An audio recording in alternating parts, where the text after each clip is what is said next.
સવારે ઉઠો ત્યારે જડબામાં દુખાવો થાય છે, માથું ભારે લાગે છે અને તમારા દાંત ધીમે ધીમે ઘસાઈ રહ્યા છે, તો શક્ય છે કે તમે ઊંઘમાં તમારા દાંત કચકચાવી રહ્યા છો અને તમને એની ખબર પણ નથી. ઘણા લોકોને એવું માને છે કે દાંત કચકચાવવું એ સામાન્ય વાત છે, પણ હકીકતમાં તમારા શરીરની એક વોર્નિંગ સાઇન હોઈ શકે છે.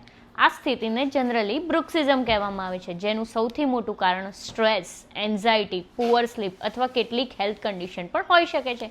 જો સમયસર ધ્યાન ન આપો તો દાંત ઘસાઈ શકે છે, તમારું ફિલિંગ્સ યા ક્રાઉન જે તમે કરાયેલું છે એ તૂટી શકે છે અથવા નીકળી શકે છે, જો જોઈન્ટ એટલે કે ટીએમ જેમાં ગંભીર સમસ્યા થઈ શકે છે, સતત માથાનો દુખાવો રહી શકે છે અને જો સૌથી ખતરનાક વાત, ઘણા લોકોને વર્ષો સુધી ખબર જ નથી પડતી કે તેઓ રાત્રે દાંત કચકચાવે છે.